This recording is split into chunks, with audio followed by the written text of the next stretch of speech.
Bienvenidos una semana más a Siete Artes y Pico.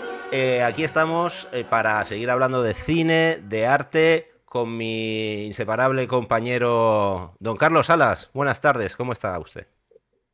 Hola, ¿qué tal? Muy bien. Bien, hoy venimos un poquito sádicos, ¿no? Hoy venimos un poco, nos vamos a atrever con un tema así como, digamos, poco común a priori en un programa que trata sobre arte, pero no que trata sobre cine, pero al mismo tiempo trata de las dos cosas, pero no sé por qué.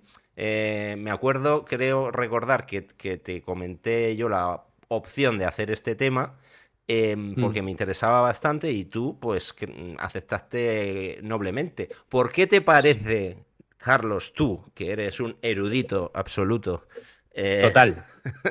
del arte, que merece la pena hacer un programa sobre Aníbal Lecter? Aníbal Lecter, si es que ya solo el nombre. eh, Te pregunto mirando a cámara, los que nos estén escuchando por iVoox o no lo podrán ver, pero estoy mirando a cámara sin pestañear, que es lo que hace Anthony sí, Hopkins. Bueno, acabo de pestañear, pues, pero ¿qué es lo que hace Anthony Hopkins en El silencio de los Hopkins. corderos? Que luego Sí, hablaremos por qué, pues, pero coméntame. bueno, es que bueno, pues, reúne muchas cosas. Para empezar, es uno de esos iconos, se convirtió en un icono desde la primera entrega, la del Silencio de los Corderos, de su estreno en el 91. Inmediatamente se convierte en una imagen icónica, valga la redundancia, del cine de terror. Ujú, Esa imagen, sobre todo dos de la primera película, ¿no? La de él en su primer encuentro con Clarice en la celda y la ujú, de él con la máscara, esa máscara que le ponen, esa mordaza realmente, exacto. ese bozal, mejor dicho, es un bozal para que no muerda, ¿no? Ujú, Se convierte en una imagen icónica, lo cual ya es difícil, ¿eh? ujú, Muchos lo han intentado y no lo han conseguido. Y ujú, Jonathan Demme y su equipo en esta película lo consiguen y, por supuesto, Hopkins con su interpretación. El personaje, por lo tanto, ya da mucho de sí a nivel de imagen, ¿no? ujú. Eh, Aparte de otras muchas cosas de que hablaremos, ¿no? Del interés de ese personaje, de esa psicología, etcétera. Pero es que además es un erudito del arte, ese más erudito que Exacto. yo, como tú Bueno, dices, poco también, más, sí, mucho más, y también más caníbal que yo. Entonces, poco más también. poco más, pero sí, un poco más, sí. Entonces, este es un personaje que alrededor de él, pues vamos a ver multitud de referencias y no anecdóticas, sino simplemente de ornamentos, sino que tienen que ver mucho con su personalidad y con los temas que se tratan en las películas que son al final una trilogía, ¿no? Ujú, Con el arte, la arquitectura, las artes visuales y la arquitectura, por supuesto, pero también el arte de la música y, por exacto. supuesto, si nos metemos también a pues, el arte culinario, es También, exactamente. esencial, ¿no? Incluso el arte de los perfumes, ¿no? Él es un auténtico superdotado en todo lo que a los sentidos se refiere, ¿no? Entonces es capaz de reconocer un perfume barato, bueno, de unas características determinadas a varios metros, ¿no? Entonces esto y ese paladar exquisito que él tiene, bueno, exquisito, lo que pasa es que Mm, en muchas ocasiones lo utiliza también para comer carne humana, pero él se hace claro. sus recetas, todo Sí, con una pero sofisticación. depende de quién, ¿no? Que eso está muy bien Claro, hilado en las pelis. Es como, no come sí, cualquier carne humana tampoco. claro. Entonces, pues eso, es un personaje al final que él es un doctor en psiquiatría, ¿no? Ujú, Y él mismo puede ser su mejor objeto de estudio, ¿no? Pero aparte de eso es un gran lector, un gran melómano y un gran conocedor de la historia del arte, sobre todo del arte del Renacimiento, que parece ujú. ser que es el que más le interesa, y por eso la segunda de las entregas, la titulada Aníbal, pues transcurre en buena parte de la película en la capital del Renacimiento, que es Florencia. Exacto. A mí me interesa muchísimo esta figura porque, bueno, como tú has dicho, es un erudito, pero me interesa porque casi siempre asociamos el arte a algo, digamos, positivo, ¿no? empezando por algo bello, y me llama mucho la atención cómo se juega con esta contradicción, ¿no? Que es una persona que, aunque es muy educado, es un personaje muy educado, pero bueno, comete actos atroces. Entonces, una persona que da tanto terror, aunque muchos dicen que El silencio de los corderos, que ahora hablaremos también, que no es la primera adaptación del personaje, El silencio de los corderos no es puramente una película de terror. Muchos dicen que es un thriller o, ¿no? Aníbal ya, digamos que asciende a ser un psico-killer más de película de terror a partir de la segunda parte, sobre todo, ¿no? Que es la que lleva su nombre. Pero me interesa mucho cómo a través de algo que principalmente suele ser algo bello, que es el arte, pues se pueden cometer actos tan atroces. Y sobre todo, pues lo que comentabas ahora, ¿no? Una persona que tiene tanta pasión por la belleza, por la música, bueno, por todo el tema creo que es Bach, ¿no? Lo que más se escucha, el tema de las variaciones de Goldberg, etcétera. Es decir, toda la saga está como trufada de referencias artísticas, no sé si en las 6 artes aparte del cine, pero prácticamente en todas. Entonces me parecía una figura que aglutinaba un poco el espíritu de este programa, que es una figura cinematográfica que además es un amante de todas las artes. Y estaba comentando que no sé si sabías que hay una versión anterior al Silencio de los Corderos que dirigió Michael No la he Mann. visto.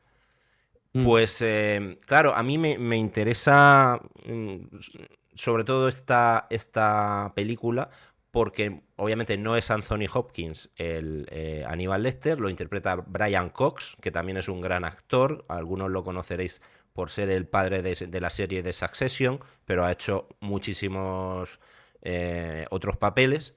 Pero claro, en esta adaptación que se llamó Hunter, que es una adaptación directa realmente del Dragón Rojo, del libro del El Dragón Rojo, que luego hablaremos de la película, claro, no está ese toque tan artístico, digamos, relacionado con el personaje. Y es efectivamente cuando lo coge Jonathan Demme, que es un director que era portentoso, que tiene grandísimas películas, esta probablemente sea la más conocida de su filmografía, cuando hace algo, como comentabas, icónico, a través de un actor que creo que son solo 15 minutos en pantalla. Es decir, que prácticamente no aparece en la película. Entonces, Pero pues... el peso enorme que tiene, ¿no? Qué bien aprovechados esos minutos. Bueno, vamos por partes, ¿no? Que sea o no una película de terror. Es verdad que él se desencadena, digamos, como psico-killer en la segunda, pero ya en la primera sabemos que está en la cárcel por una razón similar. Pero es cierto que toda la parte de él de ayudar a Clarice en ir descifrando ese enigma de ese sí psico-killer que está matando a una serie de mujeres, ¿no? Fuera, que es Buffalo Bill, así se le llama, pues precisamente ahí está el psico-killer, ¿no? No es Hopkins en la primera película, pero está el otro. Y después es cierto que tiene una serie de elementos, la película incluso pensando directamente en el personaje que nos ocupa, que sí que son directamente de cine de terror. O sea, la escena en la que él en esa prisión, no la prisión original, sino donde lo llevan luego, ¿no? Que lo tienen en una especie de celda, solo en medio, que no es una prisión, es un edificio público gigantesco, no sé qué, y entonces Sí. Está en montan el una centro jaula de como la de sala, circo, ¿no? Ahí. sí, así todo muy espectacular, muy teatral, y ahí está él, y es la famosa escena en la que consigue desembarazarse de los dos policías que le estaban custodiando, y a uno de ellos le arranca la cara. Ese arrancarle la cara a un personaje, en este caso un policía, y ponérsela a él encima de la suya y salir así, bajo la identidad de ese policía supuestamente moribundo, salir él así del hospital, o sea, de la cárcel, y entonces creo recordar que era en la propia ambulancia, ya se Sí. quita la careta, nunca mejor dicho, y y se libera, ¿no? Un giro grandioso para la época, Trom- ¿no? Era un Tremendo, giro magnífico que hoy en día, tremendo. bueno, se vería, podríamos olerlo un poco más porque estamos ya como muy, muy duchos ya en giros cinematográficos, Sí. pero fue espectacular. Aquello Claro, era eso hace rollo Misión treinta y tantos Imposible. años. Claro. Claro, sí, sí, pero voy a lo de la parte de terror, ¿no? Ese jugar con la piel humana como disfraz, en este Mm, caso, máscara, que es lo que está haciendo Buffalo Bill, pero con la piel del cuerpo de las víctimas que va teniendo en paralelo a Lecter, ¿no? Va confeccionando vestidos. Eso mm, es tremendamente posmoderno y está totalmente en relación con las artes vinculadas a lo corporal, el body art, etcétera, en todas sus expresiones de mm, la posmodernidad a partir de los años 70 y sobre todo en los 80 y 90, que es cuando se está haciendo la película, ¿no? mm, Entonces, eh, está perfectamente traído y por lo tanto está en absoluta relación, como digo, con la posmodernidad en la cual el arte, las artes visuales, terminan de romper con esos ideales de belleza que ya se había ido rompiendo antes en las vanguardias del principio del siglo, mm, etcétera, pero esta vez ya en la posmodernidad de una manera especialmente radical. Y además ya contando con el cine como máxima expresión de arte visual, etcétera, ¿no? mm, Y esto se ve en la fotografía, Cindy Sherman y todas estas eh, artistas, muchas de ellas femeninas, por cierto, muchas de ellas mujeres, en la mm. posmodernidad, que hacen de lo corporal, y no precisamente de la belleza corporal, sino de lo horrendo, de Exacto. lo, pues el Como el leitmotiv feísmo, ¿no? de, como ese sí, feísmo sí, sí, como corriente artística. Sí, sí. y lo macabro y lo sanguinario es un tema muy complejo, pero que está ahí en plena posmodernidad. Por lo tanto, la película se inscribe perfectamente en ese periodo histórico, en Ujú, ese momento artístico donde también está Cronenberg haciendo sus películas, donde lo corporal, ujú, en el caso de Cronenberg, la nueva carne y tal, pues da tanto exacto. juego. Está Chris Becker con sus... Entonces, está la película perfectamente metida ahí. Lo que pasa es que tiene la gran habilidad de no quedarse solo en esos excesos formales, sino aparte hay una trama que es Mm, así, es más del thriller, digamos, sí, ¿no? Del policíaco, policiaco, sí, etcétera. exactamente. Claro, es que la película, en ese sentido, estoy hablando de la primera, lo engloba todo perfectamente, ¿no? Ujú, Y funciona también como que se convierte en una película que no siempre los Oscars reconocen las mejores películas, ni mucho menos, y muchas veces se quedan grandes películas fuera de los Oscars, pero en este caso creo que sí que acertaron y se mm, llevó los 5 Oscars principales, entre ellos, por supuesto, las mejores interpretaciones tanto de mm, actriz para Jodie Foster como de actor mm. para Hopkins.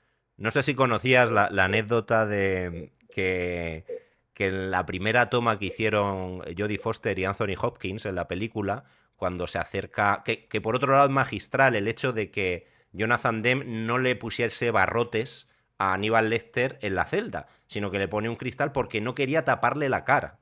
¿Vale? Su rostro es lo más amenazante porque realmente está indefenso. Tiene como esa pose como de reptil que luego Anthony Hopkins comentó que se inspiraba en las tortugas, ¿vale? Que parecen animales inofensivos, pero bueno, para él en este caso le vino bastante bien. Pero en la primera toma que hicieron, Anthony Hopkins se burló del acento sureño de Jodie Foster. Y entonces esto le molestó muchísimo a Jodie Foster y se sintió como muy atacada. Y eso, digamos que a Jonathan Demme le gustó porque consiguió una reacción de la actriz muy natural y muy lo que se buscaba para la escena. Y, y bueno, está como, digamos, la saga llena de este tipo de detalles. Sí es verdad que la primera parte probablemente sea la más redonda de todas, aunque no la más iconográfica en el sentido de que explote la estética, porque digamos que es relativamente naturalista, lo que estaba diciendo, ¿no? Es una película, no me gusta decir realista, pero sí naturalista, y carga las tintas más en la parte final, ¿no? Lo cual hace que tenga mucho más peso el momento, por ejemplo, ese del asesinato Sí, en la jaula, ¿no? sí.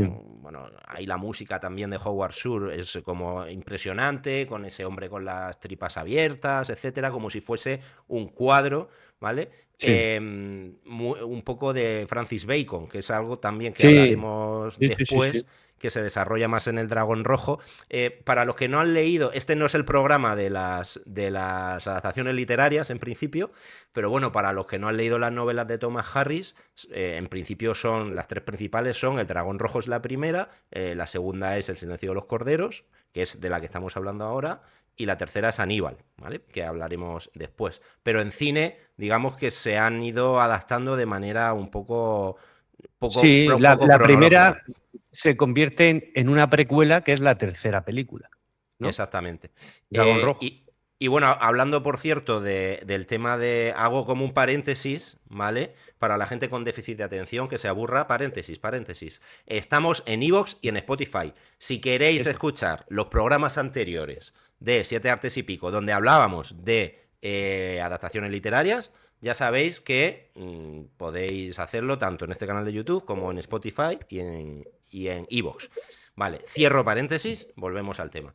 Bueno, lo que estaba comentando es que esta peli no se explota tanto la estética en la parte final, sino que es una película como un poquito más naturalista, ¿no? Pero cuando vamos a la segunda parte, creo que son como casi 10 años después, ¿no? Yo no soy tan bueno como tú en los años, pero era del 98 una década por ahí. después, sí. No, creo que es ya de principios de los 2000, me parece. Me parece, pues, por ahí anda.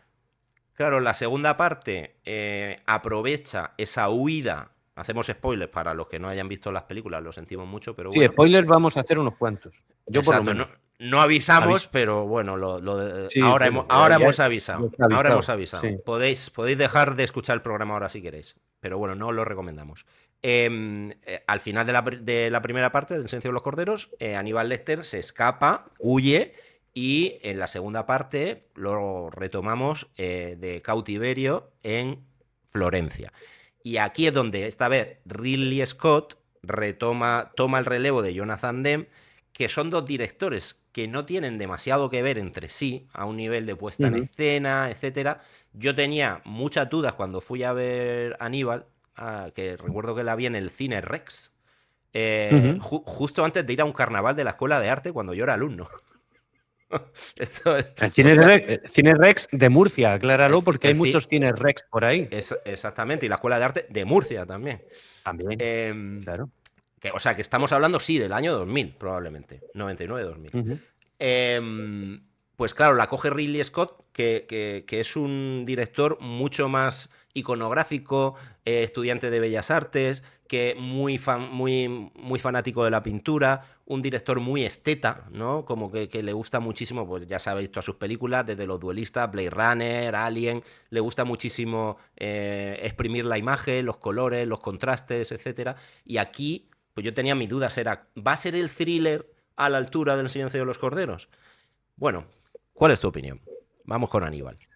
Bueno, Aníbal, es verdad que es la que hace, yo creo que es la que hace más tiempo que no veo. Yo recuerdo haberla visto en el cine también y luego creo que la he visto una o dos veces más, pero hace ya mucho tiempo, ¿no? En televisión. Pero la tengo bastante presente, sobre todo toda la primera parte de la película transcurre en Florencia, ¿no? Vamos, estoy convencido de que no es tan perfecta como El Silencio de los Corderos, pero es una película que a mí me parece, a nivel, por supuesto, que hablábamos, formal, estético, me parece sobresaliente, desde luego.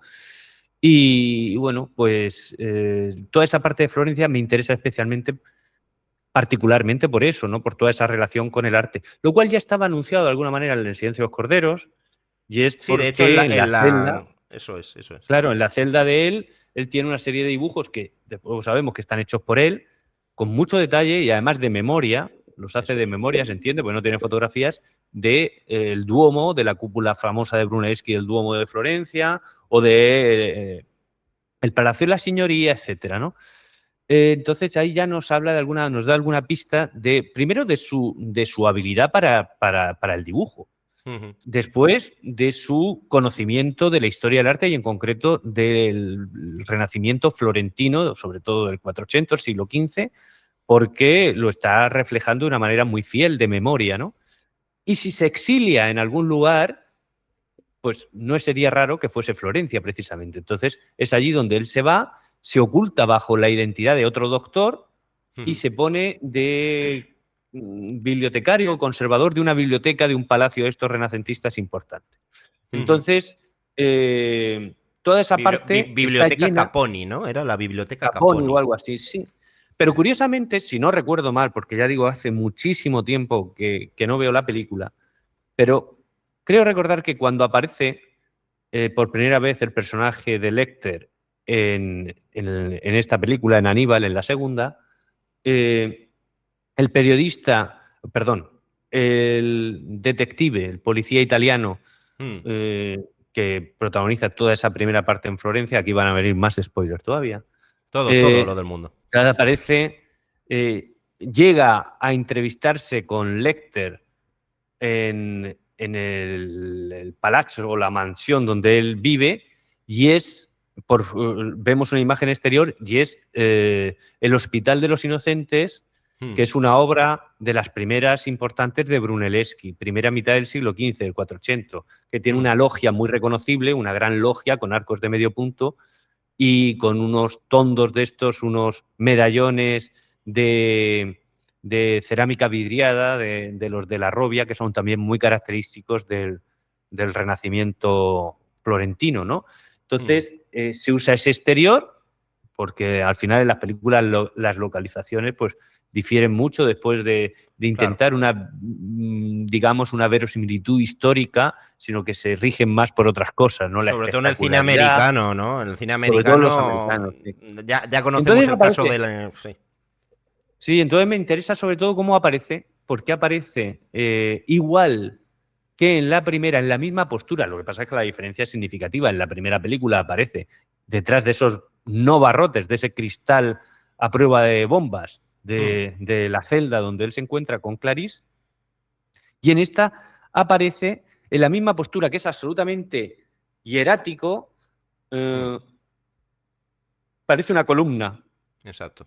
o una estatua, pero una estatua de las griegas arcaicas o egipcias, es decir, sin movimiento, hieratismo, etcétera, ¿no? Y solamente Ujú. mueve la cabeza, los ojos y la boca Ujú. porque habla. Entonces, Claro. esa imagen a mí me recuerda a la auriga de Delfos. No, no sé si Ajá. recuerdas la escultura Sí, sí, sí. de griega, ¿no? Que es una escultura que lo único es que tiene los brazos hacia adelante porque está llevando efectivamente una cuadriga. Pero en este caso ni eso, Lecter. Esto es como una columna. ¿Eh? Ajá. Y aparece así, aparece además en pijama y descalzo, me acuerdo perfectamente. Sí, sí. Y bueno, pues está muy bien elegido esa forma de presentar al personaje por Ridley Scott porque se lo relaciona inmediatamente con su primera aparición Claro, en, claro. Recupera la en la primera. iconografía, ¿no? Sí, Pero en sí, libertad, pero se identifica solo por la postura, por el gesto. sí. Con lo cual es Mm, bastante. A mí es una peli que la primera vez que la vi no me gustó demasiado. Quizá porque, bueno, esperaba algo más parecido al Silencio de los Corderos. Y mm. conforme fue pasando el tiempo, me fui un poco obsesionando con esta película y se ha convertido, creo que, en mi favorita de la saga, incluso por encima del Silencio de los Corderos, siendo El Silencio de los Corderos mejor película. Pero eso es algo que Sí, conforme vayamos hablando, iréis conociéndome un poco más en este aspecto, que es que a mí cuando me fascina una película me da igual que sea irregular. Y sí. porque trasciende lo que es que sea más o menos correcta como película.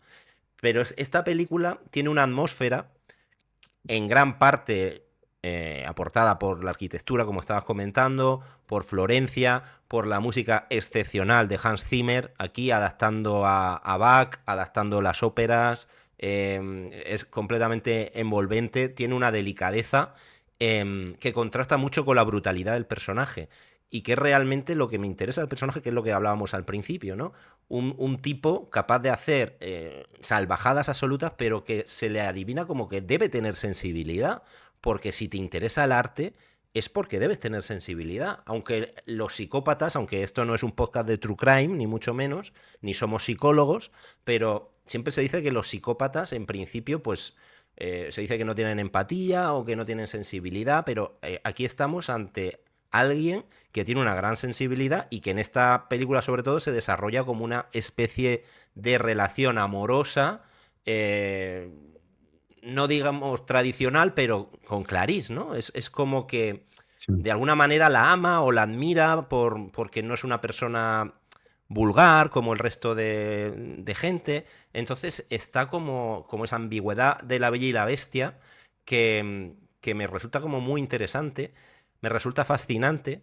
Y luego, pues a nivel de fotografía, a nivel de imágenes aberrantes. Mira que el final de la primera, con el tipo este con las tripas fuera, etcétera, era bastante desagradable, pero el final de la segunda, spoiler, con Ray Liotta con el cerebro al aire, a mí me resultó muy desagradable y aún así la, la secuencia tiene un punto bastante cómico, ¿no? O sea, sí, digamos que está siempre en una línea, haciendo equilibrios, pero es una película que me resulta absolutamente fascinante y de hecho cuando viajé a Florencia hace bastante tiempo,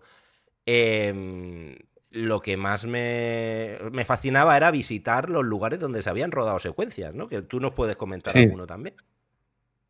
Sí, bueno, aparte de efectivamente eh, el Hospital de los Inocentes de Brunelleschi, Estaba la eh, estatua está donde, la fuente está donde se lava las manos, ¿no? sí, También, que la es como un fuente jabalí. del jabalí, que es también un lugar pues, visitado por todos los turistas que visitan Florencia, ¿no? Que echa el jabalí el agua por la boca Ujú. y una escultura de bronce pues muy naturalista y ahí efectivamente el detective italiano se lava las manos después de haber cogido entre sus brazos a, a una persona que acaba de ser asesinada por Lecter, ¿no? Ujú. Eh, pero sin duda, si hay un elemento urbanístico, un espacio urbano y un elemento arquitectónico que está sobradamente representado en la película, más allá de, por ejemplo, el Ponte Vecchio, que Ujú. aparece momentáneamente, o el arco de la Piazza de la República, que aparece también de lejos y tal, sobre todo en la Piazza de la Signoria con el Palacio Vecchio o Palacio de la Signoria, ¿no? Que es la sede Ujú. del antiguo gobierno florentino y ahora el ayuntamiento de Florencia, donde está la réplica del David de Miguel Ángel en la fachada. Ujú. Durante muchos siglos estuvo el auténtico David de Miguel Ángel, luego se llevó al Museo de la Academia y desde entonces, hace ya pues más de un siglo, está en la plaza hay una réplica, pero exacta, está también la famosa logia de las lanzas en esa plaza, donde está, Ujú. por ejemplo, otras esculturas emblemáticas, ¿no? De Cellini, de Jan Bologna, etcétera. Pues en esa plaza aparecen muchas veces, ¿no?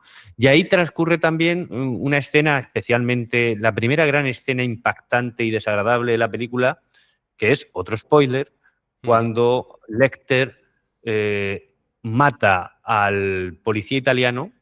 Ujú. Están, porque Lecter acaba de dar una conferencia sobre los Pazzi.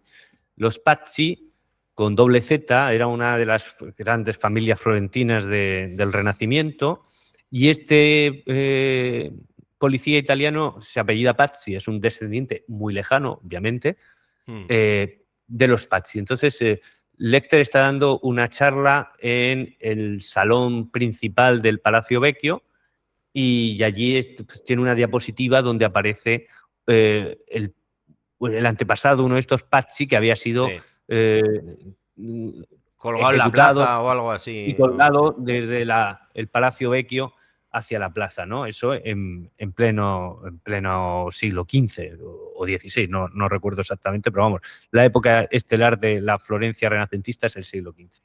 Entonces, por cierto, Pazzi, ya que hablamos de otras artes, famosísima también es la Capilla Pazzi, Ujú. hecha igualmente por Brunelleschi, que si no recuerdo mal en la película no sale, pero es Ajá. una capilla que hay anexa a la Basílica de Santa Croce, que es una de las principales de Florencia, donde están enterrados los sepulcros de florentinos muy ilustres, entre ellos, si no recuerdo mal, también Miguel Ángel.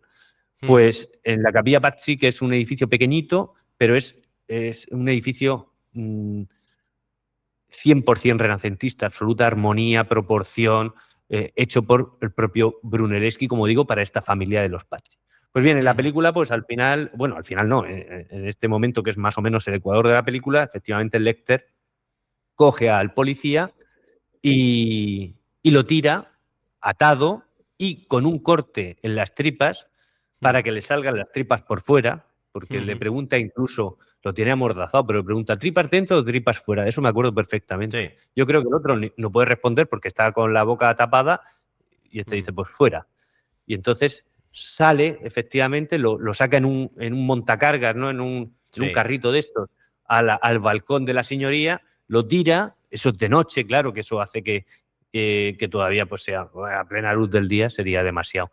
Mm. Pues, y entonces aparece colgado como su antepasado, ahí muere, lógicamente, con las tripas por fuera. Y Mm. me acuerdo también que es como muy anecdótico, ¿no? Abajo un grupo de turistas japoneses que se Sí. ponen a mirar y creo recordar que hacían fotos o algo así, como Mm. pensándose a lo mejor que era algo ¿Alguna teatral o performance? ¿Alguna una performance performance. teatral?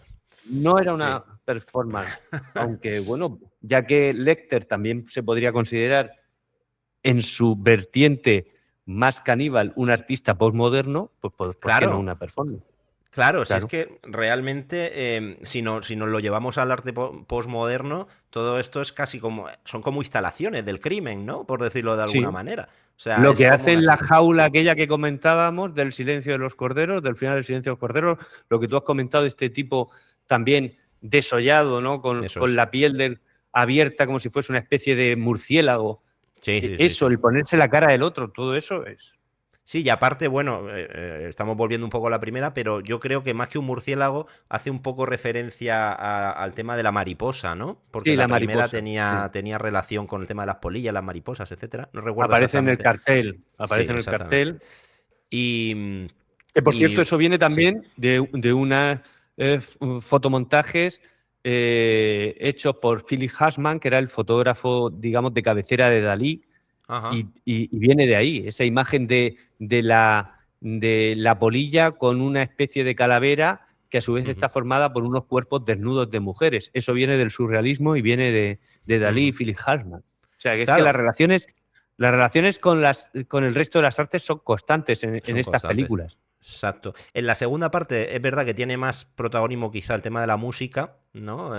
Que también hay Mm. una secuencia donde él va a la ópera, con esa famosa frase de Y, estoy considerando seriamente comerme a su esposa, ¿no? La y en dice la en ese tercera momento. también.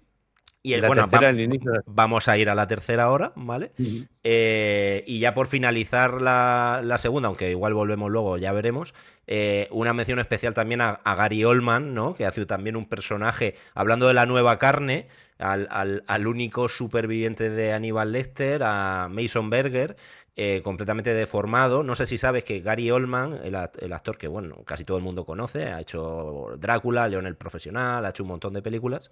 Él no quería aparecer en los créditos para que la gente no supiese quién era, porque como está completamente desfigurado, pues eso, al final creo que sí lo pusieron en la edición doméstica o algo así. Pero bueno, Mm. quería hacer una pequeña mención ¿no? por esa obra de arte viviente, ¿no? Para Lecter, por lo menos. Sí. Y que, bueno, también es otra escena que como la de ese levantarle la tapa de los sesos al Hmm, final para comérsela a Ray Liotta, es otra de esas imágenes que está ahí en el límite entre lo terrorífico y lo humorístico.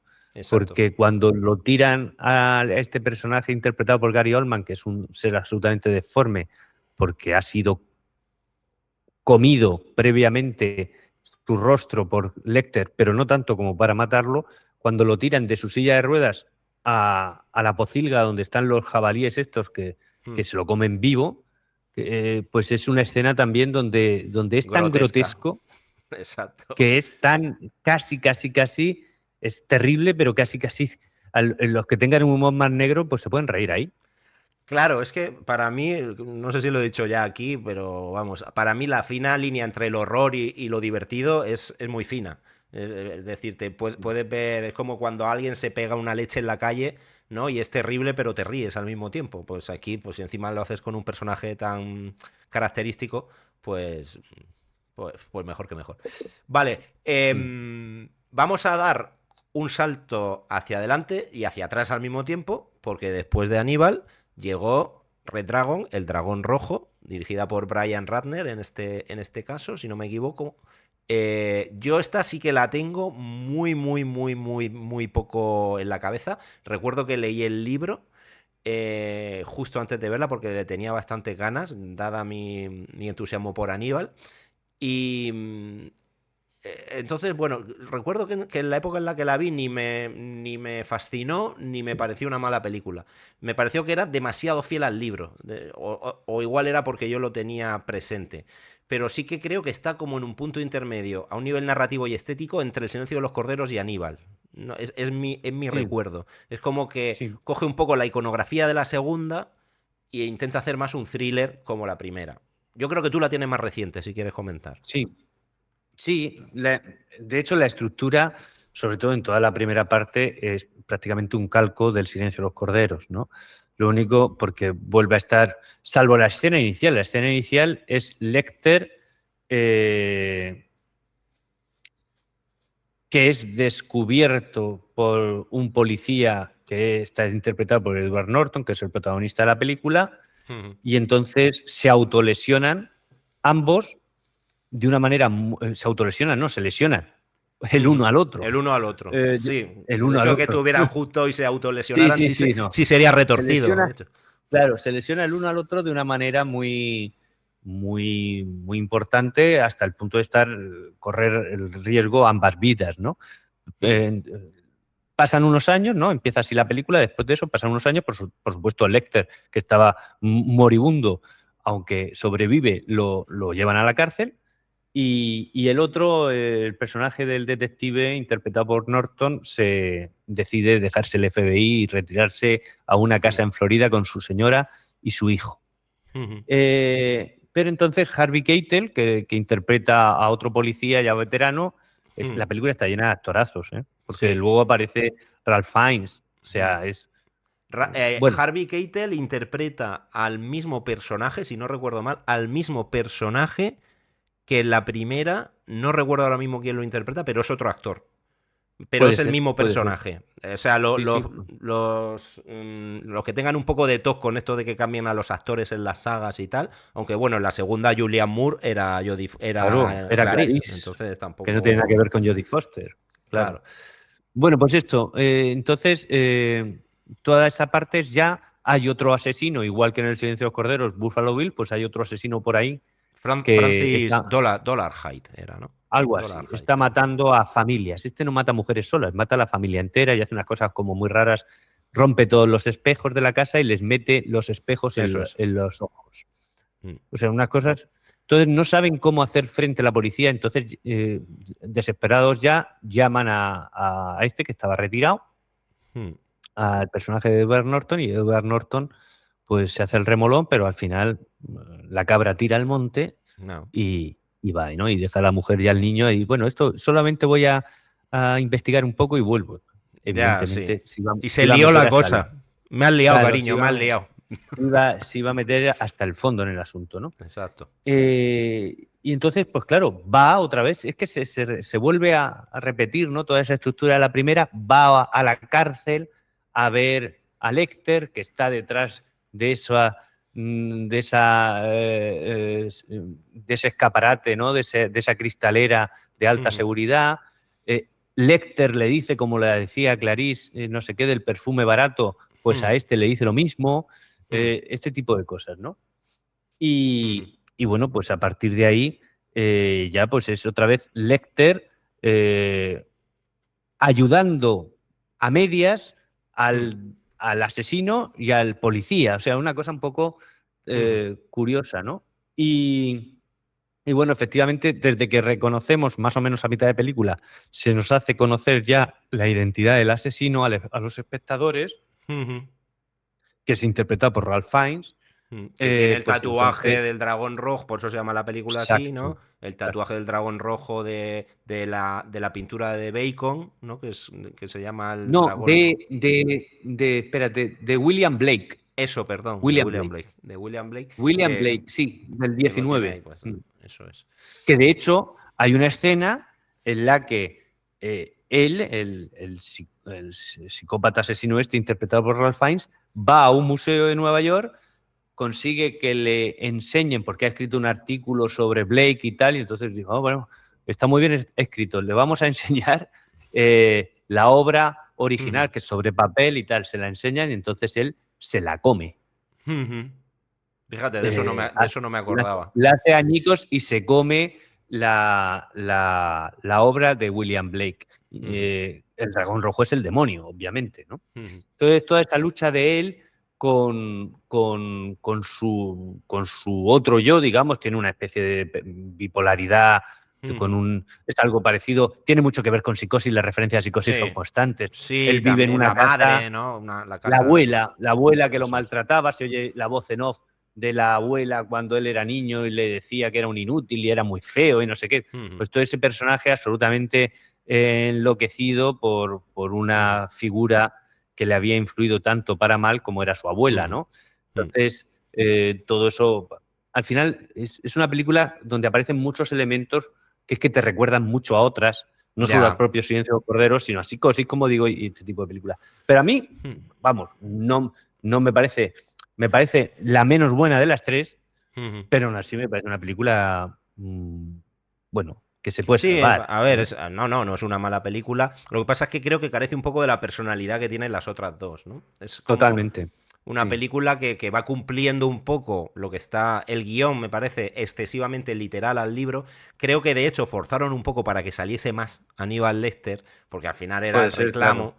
Y claro. aparte, claro, es un poco extraño que siendo una precuela, Anthony Hopkins esté más viejo que en El Silencio de los Corderos. Le tintan el pelo, le ponen al principio en las primeras escenas una coleta, tal, pero Ya. claro, es que Bueno, intenta. la película se hace como 12 años o 13 años después del Silencio de los Corderos, entonces se Claro. nota. Igual que, no me acuerdo el nombre del actor, el que dirige la prisión, el psiquiátrico prisión donde está Lecter, es el mismo que en El Silencio de los Corderos. Y Ajá. este, claro, también le tintan el pelo, no sé qué, pero lógicamente se nota que no está tan joven como... Eso hoy sí sería más convincente, con la Sí. tecnología hoy, con la IA y Sí, todo lo que le hacen queramos, ahí un se podría... deepfake y tal, lo rejuvenecen un Claro, poquillo. pero Bueno. entonces quedaba un poquito raro, sí. Sí, en esta peli introducen algo que no desarrollan demasiado, pero que es lo que más recuerdo de la película, que era al principio, ¿no? Cuando él está no sé si es en la ópera. ¿Es en la ópera al principio donde Sí. está? Que, No, no que es la ópera, es un concierto de eso música es. sinfónica. Que empieza como a chirriarle que no están dirigiendo bien a la orquesta y entonces No, al final... es uno que toca, no me acuerdo qué instrumento, no es el director. Es uno Ah, que vale, toca es no sé qué verdad. instrumento, que da una nota que nadie se percata prácticamente, salvo sus compañeros músicos y el propio Lecter que está en el público. Y Claro, de repente termina y resulta que es que ha desaparecido. claro, El claro, claro. Y músico luego, es. y luego está sirviendo la comida y entonces alguien dice, está exquisito. Y hay como una mirada, ¿no? Como de, Sí, sí, sí, sí. os estáis comiendo a vuestro compañero. Porque claro, él Claro. en principio no se lo come. Claro, porque es un mediocre. Entonces, no, pero que esto se comenta y se dice, creo, no sé si es lo mismo, en El Silencio de los Corderos. Que no lo sé, no, No, no tengo no claro re- si es esta situación exacta cuando dice me comí sus hígados con una copita de Chantilly, no sé qué. puede ser, Que, sí, pero no recuerdo exactamente el diálogo. no, Pero si puede ser tuviésemos porque, claro, efectivamente, es como si, al ser la precuela. si estuviésemos aquí en un chat en directo, pues podríamos preguntar a nuestros oyentes si es que lo buscasen en Google o algo. No lo sé, pero sí se introduce el tema que luego se va a desarrollar un poco en la serie, de la que voy a hablar un poquito brevemente. El tema de la cocina como arte también, ¿no?